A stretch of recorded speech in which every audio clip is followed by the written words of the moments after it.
Yes, thank you. I once left somebody out there the entire period.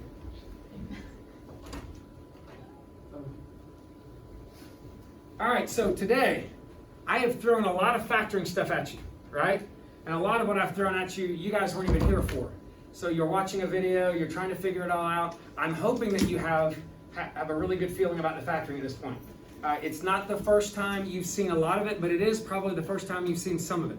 Are you with me? Especially on that video from yesterday, which there's a lot of some weirder stuff on there. And I know I moved through it quickly, and a lot of it's going to be on you to memorize that.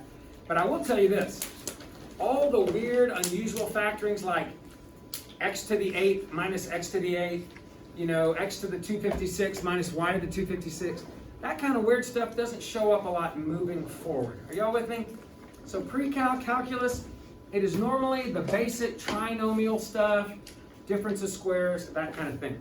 Okay? Oh, and I'll mention this to you, and then also to you guys. I know you guys have already heard this, but remember, if you want to make up a test, anyone, you've got to email me today or tomorrow before the end of the week and let me know which test and which day, next Thursday or next Friday after school, that you want to take it.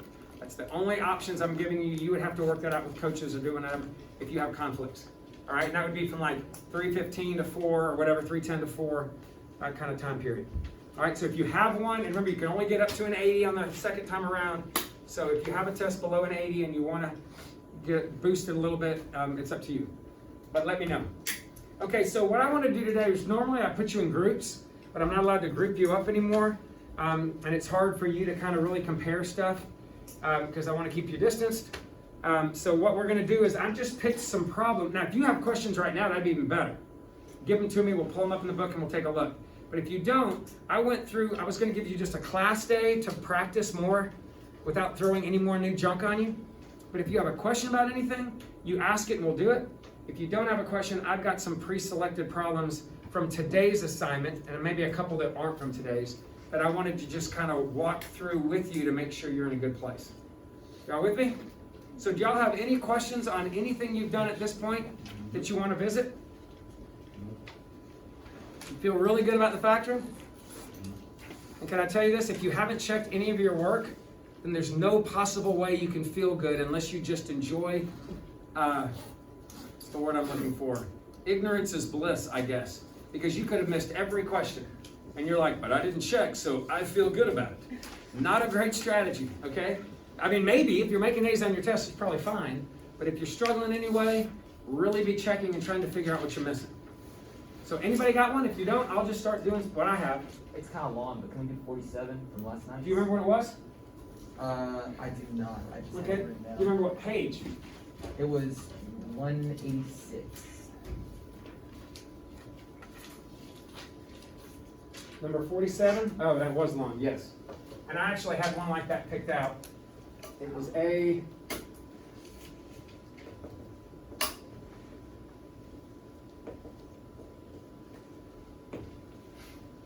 And it said factor.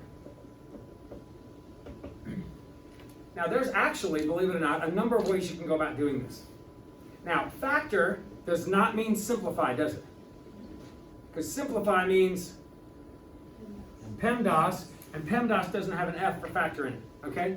So right here, if I went and pulled out Pascal's triangle and wrote all of that out, and then pulled out Pascal's triangle and wrote all of that out, and then distribute that negative in there, you know what you're going to end up seeing? Tons of stuff cancel. And then whatever you have left will be easier to factor. But that's not what they wanted you to do. And it's a risk, because what it might do is give you something that you don't recognize, and it's beyond the scope of what you know right now. So that is a risk to do that. It actually works on this problem, because I've done it that way before. But what they're trying to get you to do is recognize that this is really a what? A difference of two squares. And instead of having like x to the 6th minus y to the 6th, they have blah to the 6th minus blah to the 6th. And they have different things on the inside. But I'm going to ignore that. I'm going to just pretend that that is like a big X and a big Y. And I think if it was, I would break this up as a difference of two squares. And a difference of two squares says something there squared plus something there squared and something there squared minus something there squared. So I'm going to take this, and what is being squared here? A plus B. Or A plus B to the third. It actually ends up being a plus b, what? To the third, and a plus b to the third. That's kind of what's being squared there. Does that make sense? I'm sorry, I don't know why I said squared. Something, something, something, something. Okay? Similar to this. If I had a difference of two squares, I would break that, sorry about the square thing, and I would go x, x, y, y, plus minus. I'm doing the same thing here. I'm splitting that up, and I'm going to split this up, and here's where you got to be careful on this. When I split this up, make sure that you have the parentheses. And a lot of times, people don't put the parentheses when there's no cubed, and that means they forgot to distribute that negative in. And you don't want to do that. Now, am I finished? No. Because now, what do you have? To me, this one's a little more obvious. You have a sum of what? Like, what if this was this? Yeah, somebody said it. That would be a sum of two cubes, right? But do you see how instead of having an x and a y, I have an a plus b and an a minus b? Yes. So now I have a sum of two cubes. Well, how do you factor a sum of two cubes? I had y'all memorize this, and then we also talked about it. It's the SOAP thing, right? But it breaks up into a what and a what. Not a binomial, but a binomial and a trinomial. So this thing right here is going to break up into a binomial and a bigger trinomial. And this also is a what? Difference of two cubes. This also is going to break up into a binomial and a bigger trinomial. Now, to help you out seeing this, because I know we haven't been face-to-face talking about this, how did this break up again? X plus y cubed? X minus y. So x, and then x squared, and then y and y squared, and then whatever I have there, and this is why I wait on the signs, because if I had a plus there, I'd be tempted to multiply and then write a plus here. But I ignore the signs and go xy. And double it. Nope, don't double it. That's the difference of cubes. I mean, the perfect square trinomial, check. Doesn't double. Whatever you see there, put it there. And then clean it up with soap. Same sign, opposite, always positive. Same, opposite, always positive. So I'm going to do the same thing here, except instead of having x's, I'm going to have a plus b's. So I'm going to split up the a plus b. A plus b, what goes here? A plus b squared. Then I'm going to take this and split it up. A minus b squared. And then what am I going to do with this? I'm going to do what with this? Multiply it, put it there. What happens when I multiply those two? What do I get? What's x, a plus b times a minus b? A squared minus b squared, right? Because the OI part of the FOIL cancels. You could do it out to the side if you want. Check it out. A plus b, a minus b gives you a squared minus ab plus ab minus b squared. Cancel, cancel. But I recognize when I multiply those, I get a squared minus b squared. And then how do I do the signs? Same, opposite, always positive. And I need to have these in parentheses, guys, because if I don't, then I'm going to forget to distribute that negative. Same thing here. It's positive here, so it doesn't matter. But if it was negative, I would put that in parentheses to remember to distribute it. Let's try it again. How would I break this up? 1a plus b here. A plus b squared. 1a minus b here. A minus b squared. That times that gives me what? A squared minus b squared. And you could FOIL that out if you needed to, but I know that rule, so I'm going to not do that. And then Same sign. Now what happens if I just put a negative here? I'll miss this, won't I? Because I got to negate all of that. So either put the parentheses so you remember to distribute, or go ahead and just change the sign of the B, which is what's going to happen. And then here, opposite sign of that, and then always positive. Now, if right now you're looking at this and going, literally, the question in your head is, which I'm sure it is this going to be on the test? No. I mean, I always try to push you a little bit more in the class than I will on a test, just so you're more prepared. It's like you'll go run hills up here if you're cross country, and they'll beat the crap out of you on these hills, but other than maybe a 20-yard stretch at Spain Park, at Veterans Park, you're not going to see a hill like that all year, but they're getting you stronger and faster so you'll be easy on game day, right? So now what? Well, I've told you before this is prime. So I don't know how to factor this anymore, and I don't know how to factor this anymore, and I don't know how to factor these anymore, so what do you think I probably ought to do at this point?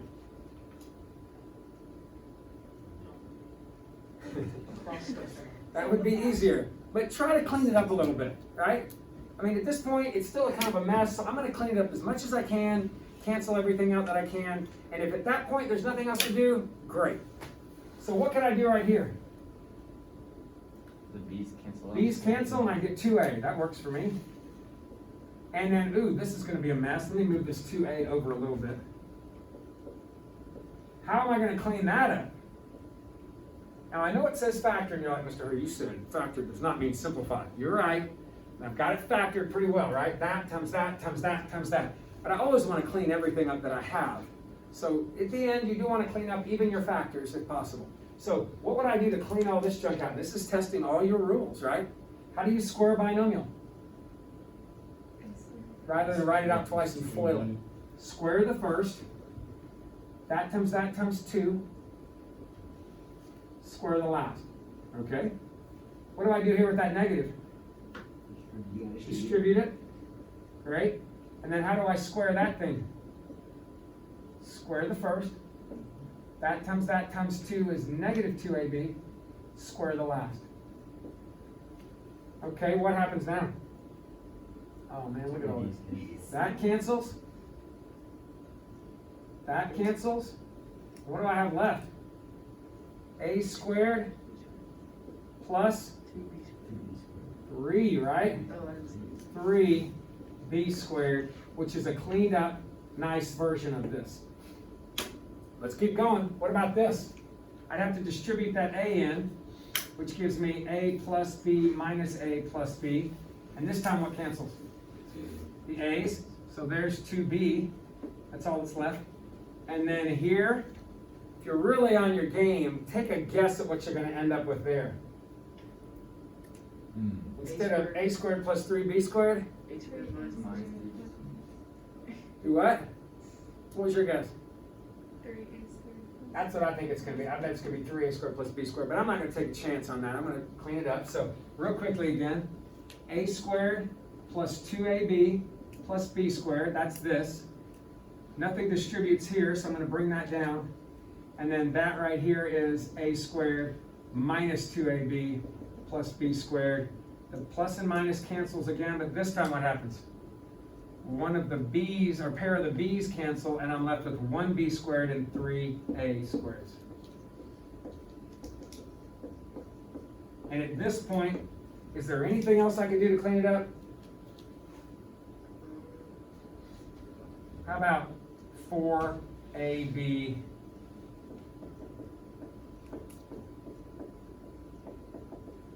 And that's as clean as I can make these factors. Nice prime factorization. And no, in a million years would I give you a test like that, a question like that. Now, I might give you one with a cubed, a plus b cubed, a minus b cubed. I can do that. It's significantly shorter, because you jump right to this stuff, but much simpler version of all this. So that's possible. But again, I'm going to test a little bit of everything on this test. Who knows? That's probably the worst thing I've seen in terms of a factoring problem. I mean, look at it. That's atrocious. And I wouldn't give this too, because you make one small error here, and the whole thing is just, it's killing you. Even if you show me good work, you're destroyed. Anybody else? Nope. So if that's your only question on your factoring, you're in pretty good shape. But again, don't live in denial. it is really easy to go through life clueless and happy, but it's not necessarily the best way to be successful. So make sure you're checking your work and figuring this stuff out, and ask me about it if you're struggling. And if you're not, let's just look at a couple of these. So check out, this is page number 11 on page 186.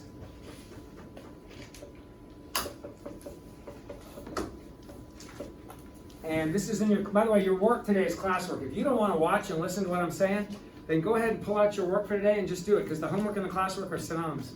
So you don't have to watch this if you're like, man, I know factoring. I know factoring. Knock it out. But I'll actually be doing a few of the problems that are on your work. But I'm just trying to see if you're in pretty good shape. So minus 66 ST plus 9t squared. Now, 2 days ago, we talked about factoring trinomials, just general trinomials. And what was my hint to you when I said you got a big number up front? What's usually a good plan? Take out a GCF if you can, which there's no GCF in here. But if you can't, what was my advice? If the number, if there's so many options on the guess, check, and revise, we said maybe you could do that magic number thing. But, right, where you multiply these two together and then look for the factors that add to give you the middle number. Well, what's 121 times 9? 1,089 or something like that? It's huge. Do you really want to go through the factors of that? No. I don't. So what did I tell you yesterday in the video about trinomials that's worth checking? It's worth checking this to see if it is one of these before you start factoring it the other way. To see if it's a perfect square trinomial. And I said there was a little quick check you could do, and it was what? Like take the square root of that, or basically if that doesn't make sense to you, is there something times something that would give, something times itself that would give you this? Yeah, it would be what? 11s? And is there something times something that would give you that? 3t. And if I double that, and that is my middle term, and it doesn't matter about the sign, if I double that, what do I get? 66 ST. So if that checks, that means this is a perfect square trinomial, which means you don't have to go through all that mess. You're going to get the same factor twice. So all I do is say, all right, I'm going to take that 11s that came from this, and I'm going to take that 3t that came from that, and then I'm going to take the sign of the middle term, and I'm going to write that factor twice. But you can't do that all the time. You have to verify that the middle term. So if that middle term was 65, or 64, or 33, then this doesn't work. So make sure, guys, when you, especially when you start seeing bigger numbers and you're like, oh crap, this is going to get ugly. Check the perfect square trinomial thing before you even go into all the other stuff. It a lot of times will bail you out. All right, what about this?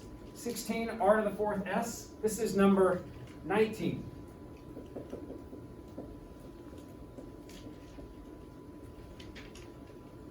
Plus 2r s to the 4th. So, should you see this? What do you always do with the factor before you ever get started? Pull out a GCF. Pull out a GCF. Do you have a GCF here? Yes. What is it? 2RS. A 2 and an r and an s. You get 8r cubed plus s cubed. Now be really careful about that, because if you don't pull that out and get the right stuff here, then you're doomed on the next step. Now what do you see now that's left? Sum of 2 squares. A sum of 2 cubes, right?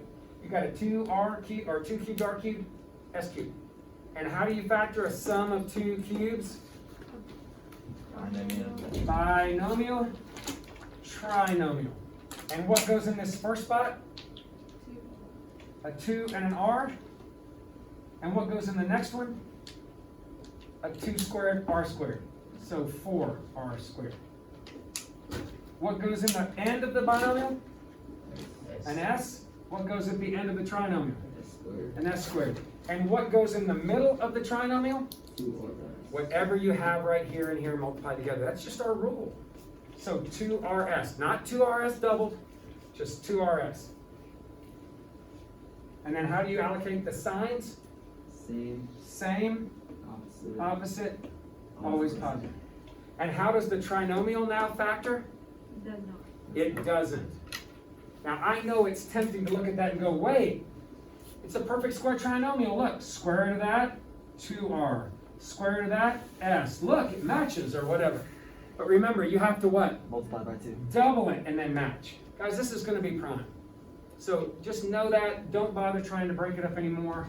There are some weird exceptions to that we haven't technically talked about yet when they have higher powers of S and R, but it's always prime when you have squareds in this factor like that.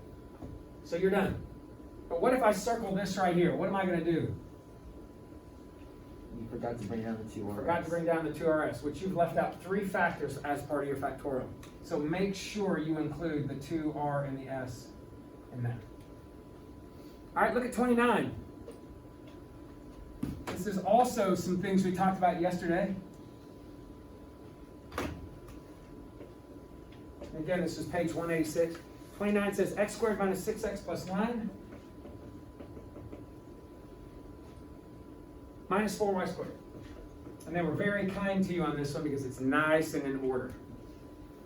Now, what did we say about 4-term polynomials yesterday? That it's possible that they could be grouped and factored. And we know already about one grouping way that we actually did on Tuesday, where we do first 2, last 2, right? And we did that when we were factoring trinomials and rewriting them. But there was another way we grouped it, what? 3 and 1. And to group as a 3 and 1, what had to happen? I mentioned It had to be a perfect square. there has to be 3 perfect squares in the problem, right? And I may have not been super clear about this, but watch. You're going to have 3 perfect squares in the problem, not counting the signs. And then the term that's not a perfect square is always the middle term Of the trinomial. of the trinomial, which means there's no way that the y squared would go with that because this doesn't have a y, right? So because it has just an x, it can only go with an x term and a constant term. Now if it had an xy, then it would go with the x squared and the y squared term. So that turns out that this trinomial is already together, ready to go. And then what was the next condition I said? This trinomial would have to be what? Perfect square. A perfect square trinomial. And sure enough it is. Look, check the square root of that, x, square root of the 9, 3, double it, 6x. There you go, it checked off. So how does it factor? X, 3, sine of the middle, squared. Now I have people every year that stop right here and go, I factored it. Well, you factored the trinomial, but you didn't factor the 4-term polynomial. But you got it to a great place. You did all the heavy lifting. What do I have now? Difference of 2 squares. Is everybody with me? What do I have here? Difference of 2 squares. If I have a difference of 2 squares, how do they factor? Plus 1 Binomial, binomial, right? Split that up. X minus 3, x minus 3. Split that up. 2y, 2y, plus, minus, or vice versa. Not too bad? Now, what would happen, guys, if this original problem was plus 4y squared? What would you say? It'd be prime right here. It'd be prime. It didn't meet the conditions. Are you with me? Because it's not a difference of 2 squares, and we can't factor sums of 2 squares. Okay, what if it was negative, like before, but the 9 was negative? Well then, this is not a what? Perfect square. It's not a perfect square trinomial, so it doesn't factor. What if the 9 was fine, but this was a 3? Doesn't work. There's a million ways this can go wrong, okay? But if all these conditions are met, and of course you're going to see one where the conditions are met on your test, then you'd be able to factor it the way we just spoke about. Okay, what about 38? Is this review helping a little? 38 says p to the 4th minus q to the 4th.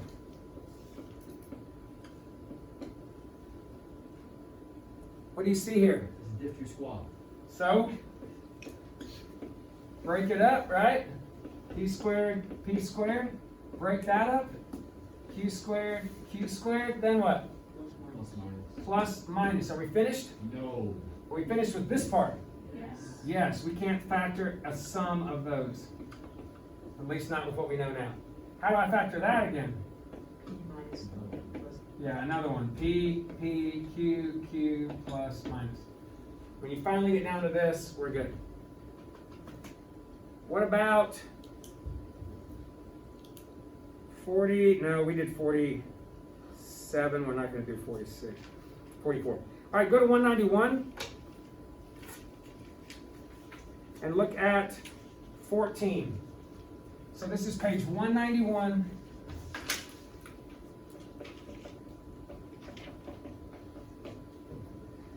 Number 14 says s to the second minus 6s. This is pretty basic. Minus 27. Now, it's definitely not a perfect square trinomial, right? Because that's not a perfect square. So I move on to going, want to do guess and check or magic number? Magic number. You like magic number? Yes.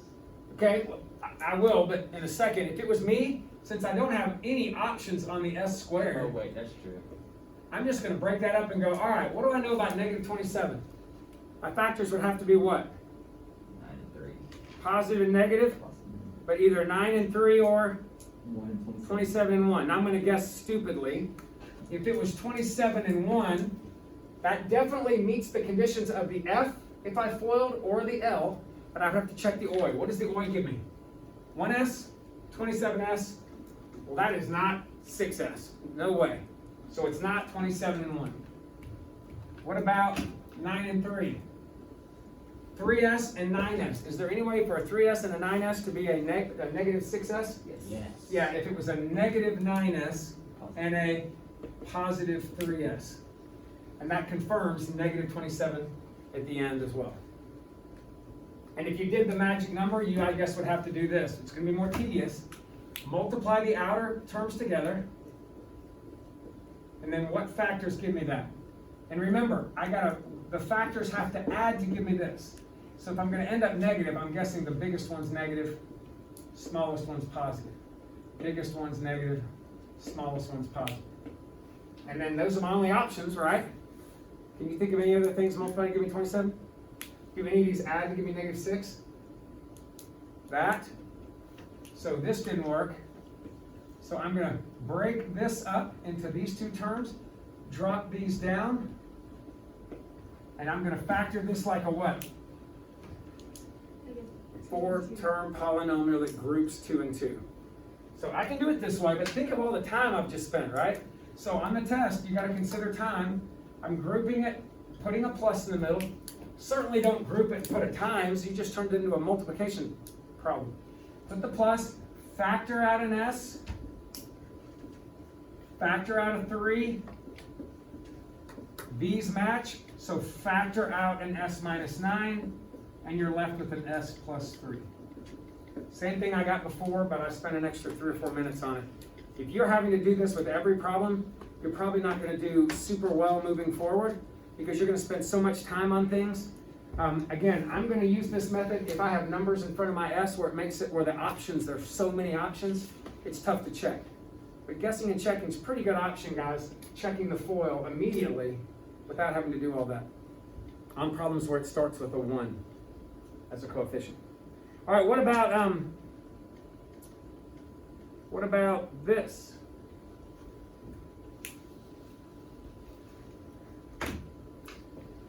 (23) says 2t squared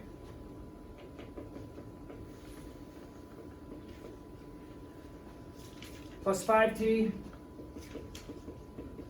Now I know there's a 2, minus 3. I know there's a 2 there, but there's still just one option to break this up, isn't there? Like if you're unfoiling it, it's got to be a 2t and a t, right? Now what options do I have for 3? 1, 3, I'm sorry, it's got to be negative. Positive 1, negative 3, negative 1, positive 3. Positive 3, negative 1, negative 3, positive 1. Can't I just start guessing and checking those? So what if I put that? Now here's, people make a lot of mistakes here. They went, oh yeah, look, that gives me 2t and 3t is positive 5t. Sweet. Where did I just go wrong? That doesn't give me a negative 3, does it? These have to be opposites. So even though that's really tempting, if I foiled it out, remember, check the FOIL. That doesn't work. Okay? And I check some more, and maybe I get to here at this point. 6 and 1. Could 6 and 1 be 5? Yes. Yeah. If it was a positive 6 and a negative 1, would that still meet the negative 3 here? Y'all seeing that? I'm literally just checking the FOIL. That's all guess, check, and revise is doing. But if you wanted to do magic number here, check it out. 2t squared and negative 3 gives me this. And what are the factors of this? Now, remember, the factors have to combine to give me 5. So that means the big one's going to be positive. So 6t negative 1t, or 3t negative 2t. Do any of these combine to give me 5? Yes. These? So I am going to rewrite this term with 6t minus t, drop the negative 3, drop the 2t squared, group. Remember, include the negative, put a plus in there, factor out whatever factors, factor out a negative 1. You should get the same factor there that you can now factor out of each part, and you're left with the 2t minus 1. But again, to me, it takes longer. But if you're like, man, not to me, knock yourself out. But just consider the time management on your test. We're testing a lot of different things. 28. I'm getting bored, and this is very similar, so I'm moving on. I'll tell you what, whatever. 28. 6s squared. I avoid s's on my test if you're wondering about that, because they look like 5s a lot of times. Now to me, this thing is ripe for using the magic number, because there are so many ways to break up that the f could have occurred. 6 and 1, 3 and 2, and that's a lot of extra checks that you're going to have to make. So for me, this is a perfect time to multiply these together and say, all right, I'm going to find the factors. The factors have to add to give me positive 1, which means the big factor is probably going to be positive, right? So what are the factors of 30? 6. Okay, you're going to start in the middle. So positive 6, that's the ones that ends up working, yeah. 6ts or st, 5st. But if you were going through them, 30st, 1st. And I hope you don't have to write them all down. I really do. And then maybe one, maybe 15st, negative 2st. And then maybe 10st, negative 3st. 4 doesn't go in there. And then finally 6st, negative 5st. So hopefully you can jump right to it, right? That's how I'm going to break up this. So copying this down.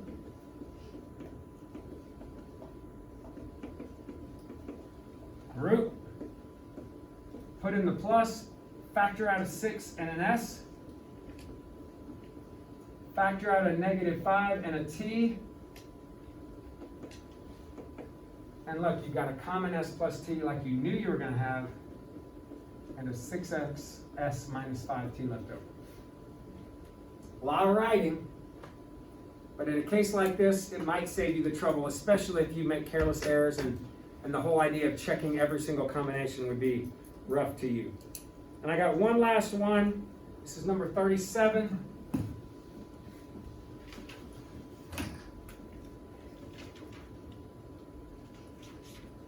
Yeah, we'll have just enough time. 4x cubed plus 8 x squared y minus 5x y squared. And again, there is a GCF here, which is what? X. Let's get that out of there. If you don't take those out, it makes the problem, to me, a lot more difficult to think through. And to me, this is not a terrible time to avoid the magic number thing. I mean, if you want to do it, don't forget your X though. Okay, some people like to do this when they have that X sitting out there. They like to make those outer parentheses brackets, and then use parentheses on the inside of them to kind of help organize their brain. So check it out. Big brackets, they mean the same thing. What would the magic number situation be? If I multiply them together, I need to split it up. One's got to be positive, one's got to be negative. What's the biggest one going to be? Positive. Positive. And if you're eyeballing these numbers like 20 and 1, 2 and 10, 4 and 5, you see anything that's going to work for you? 10 and 2, negative 2. So 10xy, negative 2xy. Great. Break that up. Drop these down. Again, if you're a magic number guess, check, and revise, great. Nothing wrong with that. And then you group the first two, the last two, put a plus. Now here's where the brackets kind of help. Factor out a 2x, left with a 2x plus 5y. Factor out a negative 2y, left with a, not a negative 2y. Factor out a negative y, left with a 2x minus 5y. Wait, plus 5y, sorry. End the bracket. And then now what? I can take out the 2x plus 5y out of this whole thing. And I'm left with just the 2x and the minus y left, and you can convert it back to parentheses at that point. Or leave it as brackets. Y'all with me? Now I hope that helped. I think you're probably thinking one of two things right now. You're either thinking, all right, that helped clear some things up. I feel pretty good about my factoring. I got to be honest with you, AP Cal, the factoring we do, much easier than all this. Pre-calculus, the factoring we do, much easier than all this stuff. Rarely do you run into this stuff after Algebra 2, which begs the question, why do we do it? But it's our course of study. I do it, I'm told, at some level. All right, now, if you aren't feeling that comfort, and you're like, oh my dear Lord, I am struggling, well then you just got to come see me after school, and we'll just do them until you breathe a sigh of relief. Or come see me in the morning. All right? So let today be another practice day. Do what you can on these. Check and correct your work. And get ready for solving polynomials tomorrow. All right.